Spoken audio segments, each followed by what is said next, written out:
She was experienced, she was prepared. She was hiking one of Japan's most sacred trails, and she vanished without a trace. No screams, no signals, no signs. For 2 years, her daughter searched across oceans, through silence, and into the heart of a system that had already moved on. And when they finally found her, the truth was even stranger than the disappearance. This isn't just a missing persons case. It's what happens when nature hides its secrets, and the system lets it. The morning air clung with mist, cool, damp, and silent. The kind of silence you only hear deep in the ancient hills of Japan's Kumano Kodo trail. The rain from the night before hadn't fully dried, and the forest exhaled a quiet breath of moisture and memory. A red maple leaf twisted in slow spirals through the mist. The world was still, almost sacred.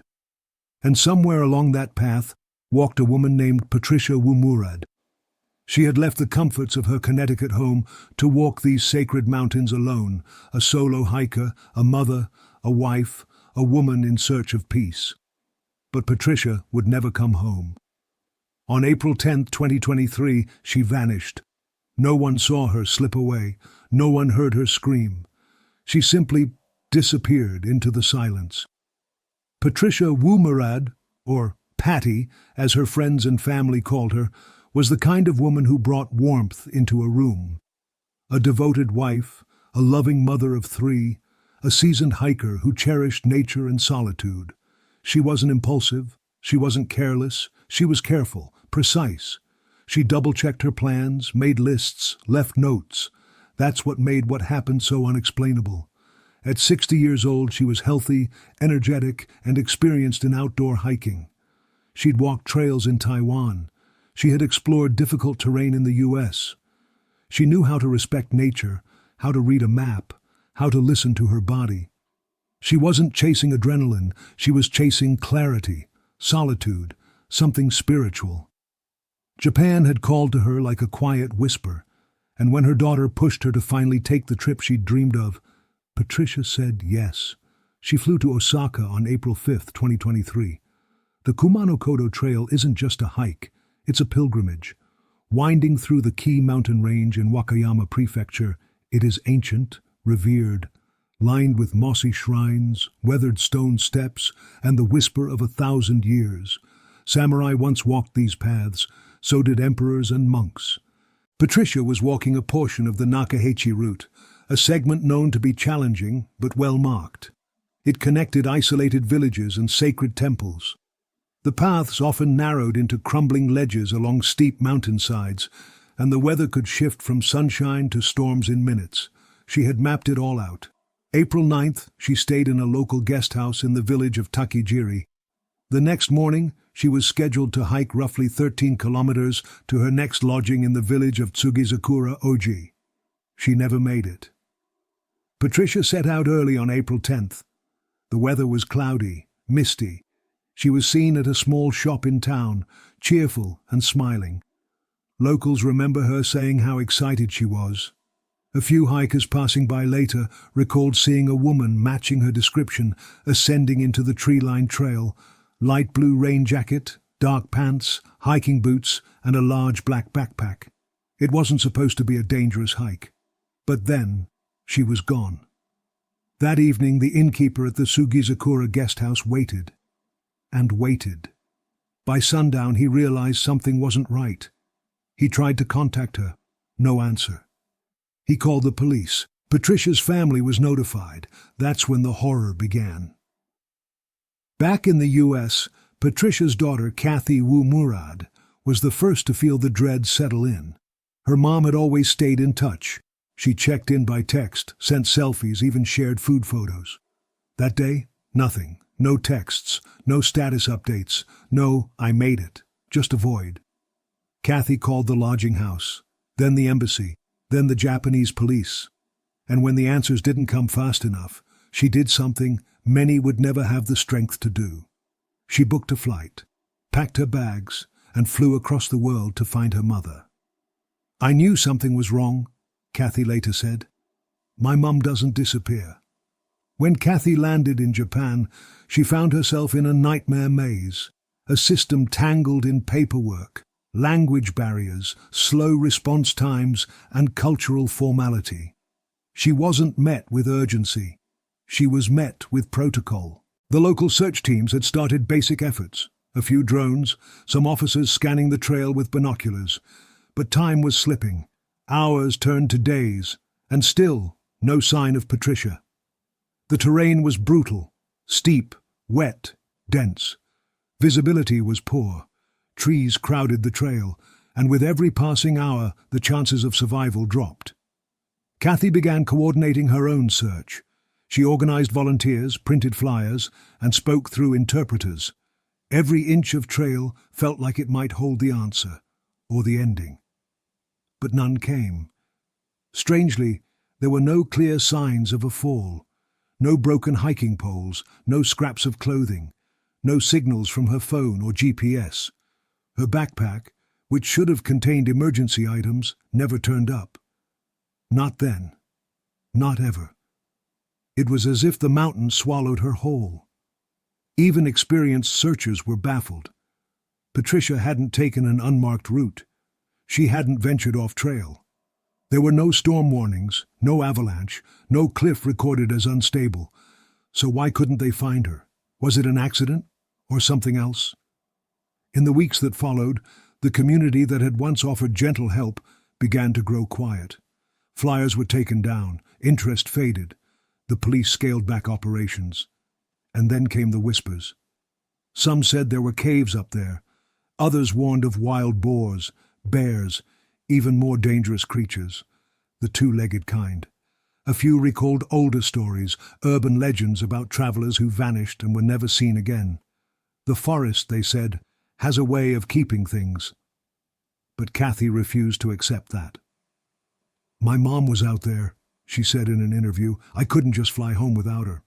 She returned to Japan multiple times over the next 2 years, hired private teams, consulted search and rescue experts. She walked that trail over and over again, sometimes alone, staring into the woods like it might speak. But the forest stayed silent. Back home in the States, Patricia's husband, Bruce, tried to maintain hope. But as birthdays passed, holidays were missed, and each day dawned with no answers, the hope began to erode. Grief settled in like fog. "She was our light," he told a reporter once, and then one day, she just went out. Patricia had once carried a small gold pendant, a gift from her daughter, that she wore on hikes. Kathy said she used to joke that the pendant was a beacon, that if anything ever happened, this will guide you home. But there was no beacon strong enough to pierce that forest. Not then, not yet. 2 years would pass before the trail would speak again. And when it did, it wasn't a search team that found her. It was a pair of casual hikers, strangers walking a familiar path, who made a chilling discovery near a stream not far from where Patricia had vanished. But that's a story for later. Right now, we're left with the image of a woman, smiling as she tied her boots one last time, vanishing into a sacred forest that seemed to forget she was ever there. Or perhaps chose to keep her. The trail gave no answers. Not to the police, not to the volunteers, not even to the daughter who hiked it again and again, searching for something, anything, that might explain what had happened to her mother. Each passing day widened the gap between possibility and resolution. Hope became a fragile thing, stretched thinner with each unanswered message, each failed drone sweep, each corner of forest that yielded nothing but moss and silence. But Patricia's family wouldn't let her story disappear. Kathy, who had once spent her days studying and planning a future, now found herself printing flyers in languages she didn't speak, knocking on the doors of strangers, and climbing the same steep switchbacks her mother had taken on the morning she vanished. The Japanese authorities had done what they could, at least that's what they said, but their search had been limited, bound by rules, restricted drone usage, local jurisdiction overlaps, and a ticking clock that seemed to decide how much a life was worth, based on how long it had been missing. Kathy didn't see limitations. She saw unfinished work. She became her mother's voice. She stood on street corners in rural towns, asking for information through translators. She handed out laminated sheets in the rain. She met with hikers, monks, retired guides, anyone who might know a shortcut, an abandoned path, a crevice off trail where someone could have fallen or been hidden. The deeper she pushed, the more she ran into a wall.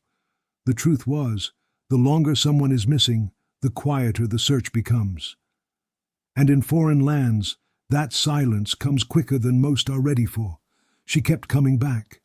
Even when she had to return home to rest or raise funds, her mind never left Japan. She stayed in contact with every local she'd met. She retraced Google Earth views of the terrain. She annotated maps, studied rainfall patterns, watched amateur drone footage posted online. And with every attempt, a sickening thought stayed just beneath the surface. What if her mother had been alive, even for a short time, after the search began? What if they were too late by hours? What if no one had heard her cry out? That kind of thought doesn't go away. It stains everything. In interviews, Kathy often appeared composed, but there was always a tension in her voice. She wasn't just grieving. She was fighting a war with time, with distance, with silence. She wasn't just searching for her mother's body, she was searching for her mother's last moment. What did Patricia see in her final hour? Did she sit down on a rock to rest? Did her foot slip? Did she hear someone coming? Did she wait for rescue? No parent prepares their child for a day like this, and no daughter imagines she'll ever have to hike into a foreign forest hoping to find her mother's remains. Or worse, knowing she might not find them at all. The only thing Kathy had left to hold on to was belief. Belief that her mother mattered. Belief that someone, somewhere, had seen something. And belief that the mountain couldn't keep its secrets forever. But even belief has limits. Months passed, then a year. Seasons shifted and reset. The trail Patricia had walked became lush with new moss, then dry with heat, then slick with autumn frost. And through it all, tourists returned. Travelers hiked the same path, snapping selfies and watching the mist roll off mountaintops. They didn't know what had happened there. The signs warning hikers to stay on trail remained. But there was no plaque, no candle, no mention of the woman who had vanished into the fog just yards from where they now stood. The world was moving on. But one family wasn't. Patricia's husband, Bruce, tried to be strong. He managed the home, kept up with logistics, spoke to reporters, and supported Kathy's ongoing search. But grief has its own way of unraveling a man. He'd sit on the porch and stare at the woods near their home, not because they reminded him of Japan, but because they were woods she had once walked through, laughing, teasing him, humming under her breath. They held her footprints, and now they didn't. He didn't want to imagine her in the dark, in the cold. He didn't want to picture her lost, scared, confused. But his mind wouldn't let him avoid it. Every version of her final moment played on repeat, and none of them made sense. She knew how to hike. She wasn't reckless. So why hadn't she come home? Back in Japan, the case had grown cold. Flyers curled at the edges and peeled off trees. Police returned to routine duties. Locals stopped returning calls. Reporters stopped writing. Searchers stopped climbing. Only one thing hadn't changed. Kathy. She was still searching. She began to dig deeper than she ever had. She found hiking groups online who had walked the trail in the days after Patricia disappeared. Some offered to send pictures they'd taken. Others combed their memory for moments that hadn't felt important at the time. One group remembered seeing a dark bag off the trail near a stream, but they hadn't checked it. Thought it was trash. Thought it wasn't worth stopping. By the time that tip reached Kathy, nearly 2 years had passed. Still, she followed it. Another group claimed to have heard a sound off-trail, something like a voice or an animal call. They couldn't be sure. They hadn't followed it. The terrain had looked too unstable, all these fragments, all these almosts. They haunted her. And then came the call. Not from a search team, not from police, not even from a local, but from a pair of recreational hikers who had stumbled upon something unusual in a narrow stream bed just beyond a bend in the trail. It wasn't a full skeleton, just fragments, a few bones, weathered, old enough to have been there for years, but preserved enough to demand investigation. They called it in, authorities arrived, and days later DNA confirmed the impossible. Patricia had been found. She'd been there all along, near the trail, not far from where she should have passed through. So close, and yet completely hidden. No one knew how she'd ended up there.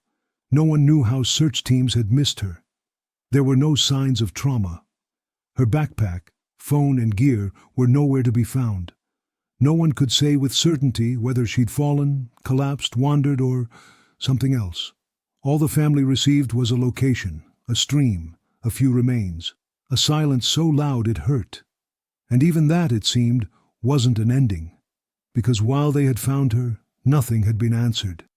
And sometimes not knowing hurts more than anything. No one expected it to end this way. For 2 years, Patricia Wu-Murad had been more than a missing person. She had become a question mark in the lives of everyone who loved her, an open space they couldn't fill. And now, even with an answer, the question hadn't gone away. The remains recovered near the stream were partial. A few bones, a grim sliver of confirmation in a forest that had given nothing for so long, but the discovery only raised more questions. Why had the body been missed in the initial search? That area had reportedly been combed. Drones had flown above it. Volunteers had walked within 100 meters. How had she ended up there? Had she fallen? Had she tried to make her way down to water after being injured or lost? Or had someone or something put her there? And where was everything else? Her phone, her hiking gear, her backpack, even the necklace she always wore. The small gold pendant Kathy had given her. Gone. Not one of those items was ever recovered. Searchers returned to the area after the remains were confirmed. They scoured the stream bed, combed the brush, dug into the soft earth. Dogs were brought in. Forensics worked tirelessly, but the trail had long gone cold. And the forest was done speaking. No cause of death was determined. The remains were too limited, too weathered. There were no visible signs of violence, but there were also no answers. Just space. Space between facts, between timelines, between what her family knew about her preparation, her awareness, her experience, and what now sat in front of them, bones in a forest. That was it. Kathy stood at the edge of the water the day she returned. It was quiet. Birds called somewhere far off. The stream moved in lazy curves, brushing past stones and moss-covered roots. The air was still. She knelt. And for the first time since the nightmare began, she cried. Not the tears of someone who still believed in a rescue. These were tears of finality, of heartbreak, of a daughter who had begged the world for answers and received only pieces. I thought finding her would make it better, she whispered. But it didn't. Back home, Bruce tried to stay strong, but he couldn't sleep, couldn't eat, couldn't stop picturing the same loop. His wife, hiking alone, smiling, hopeful, and then gone. He kept asking one question. Why wasn't she found sooner? If she'd died shortly after disappearing, as the authorities now assumed, why hadn't the search teams seen her? Why hadn't the scent dogs picked up anything? Why didn't the drones catch a glimpse of color or fabric? How did they miss her?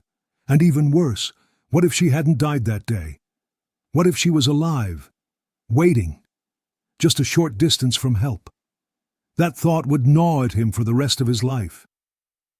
But it wasn't just a failure of search, it was a failure of system. The family had begged for more resources early on. They had offered to bring in international drone teams, GPS trackers, advanced rescue dogs. But red tape and jurisdictional limits had slowed everything. Drones were restricted due to forest regulations. Volunteer groups were sometimes denied access. Local police had no obligation to accept help from outside agencies.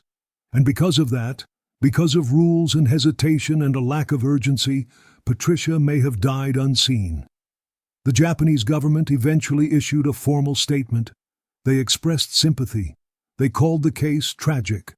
But there was no apology, no admission of failure, just protocol, and now a funeral without a body. Her remains were cremated, the ashes placed in a small white urn and flown home by Kathy, who carried it on her lap the entire flight, her hands wrapped around it like it might disappear again if she let go. She spoke at the memorial. She didn't talk about the forest or the questions or the search that never stopped. She talked about her mother, about her laugh, about her quiet strength, about the way she packed apples for road trips and always cried during nature documentaries. She was more than a headline, she said. She was our heart. But the story didn't end there, because even now, even after the cremation, the speeches, the quiet visits to the stream where she was found, one part of the mystery remained. The items, her phone, her backpack, her gear, her necklace, gone, not scattered nearby, not buried or hidden, just gone. Searchers had theories. Perhaps animals had moved them. Perhaps the current had swept them downstream. Perhaps the soft earth had swallowed them. But that didn't explain the phone, or the pendant, or the fact that even in similar cases something, anything, is usually found nearby. Not this time.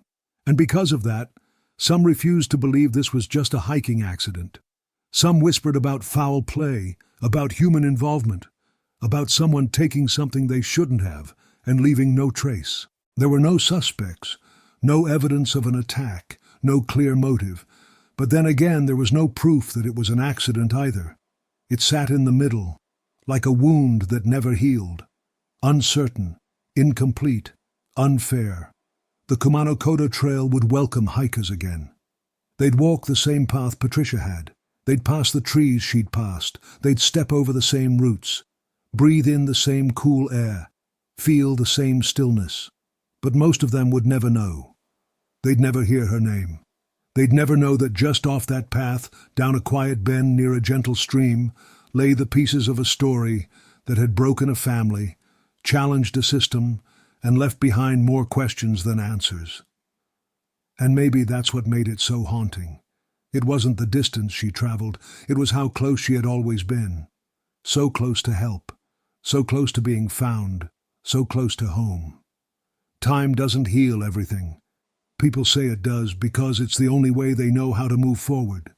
But some wounds don't close, some questions don't get answered, and some goodbyes are never truly said. For the Wu-Murad family, Patricia's discovery marked the end of the search.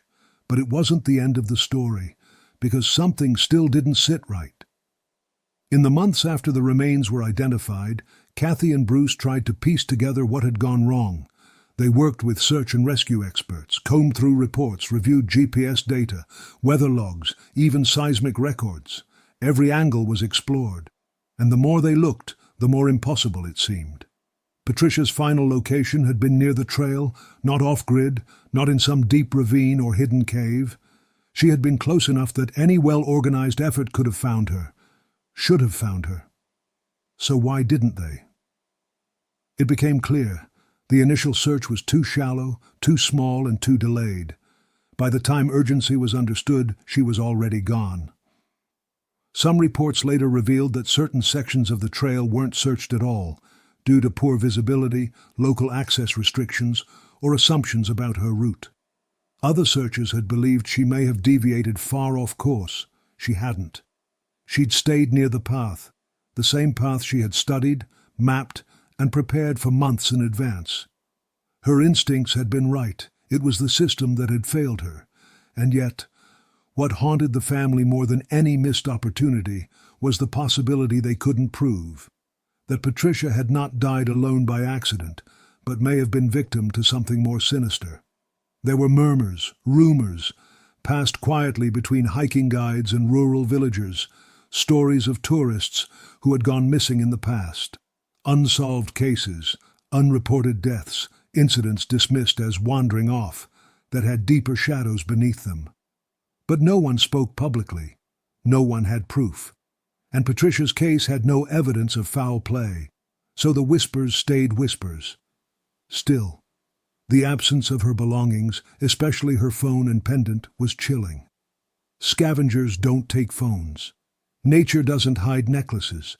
Something, or someone, had intervened. But with no evidence, there could be no conclusion. And so Patricia's case became one of those stories that lives in two spaces, the official report and the unspoken doubts. To the authorities, she was a tragic hiker who lost her way. To her family, she was more. She was a mother who should have been found, a wife who deserved better, a woman who didn't just disappear. She was lost by a system that didn't move fast enough, didn't search wide enough, didn't listen long enough. And now she was a memory. Kathy would eventually stop returning to Japan, not because she gave up, but because there was nothing left to find. She had walked the trail more than a dozen times. Every stone, every root, every bend had become a part of her. But even standing at the very place her mother's bones were found, she never felt close to her. It was like her mother had already left long before they arrived. Grief is strange that way. It convinces you that presence matters, that if you can stand where they stood, breathe the air they breathed, you'll understand something deeper. But sometimes it only makes the absence sharper. Years later, when asked what she wanted people to remember about her mother, Kathy didn't mention the forest. She didn't talk about the case or the maps or the thousands of hours of searching. She said one word: joy. She carried joy with her, Kathy said, her voice soft. Even when she was exhausted, she smiled. Even when life was hard, she looked for the good. That's who she was. And that's what she hoped people would carry, not the mystery, not the fear, but the spirit. Of a woman who walked into the forest not to escape life but to embrace it. A woman who believed in silence, in stillness, in the sacred power of nature. A woman who didn't just hike trails, she honored them. That's who Patricia Wu-Murad was, and that's who she will always be. Still, the story lingers. For every hiker who walks the Kumano Kodo now, Patricia's legacy remains, not as a warning, but as a whisper.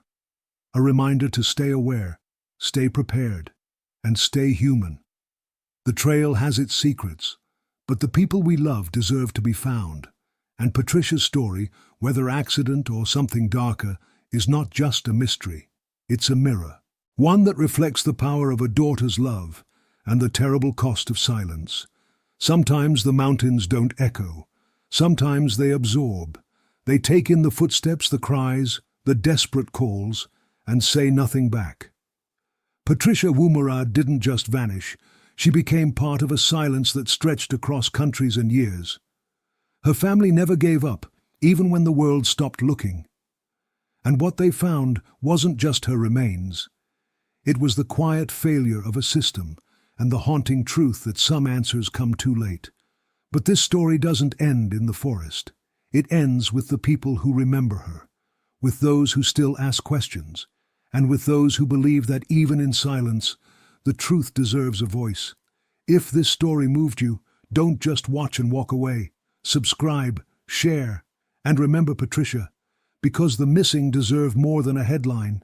They deserve to be seen.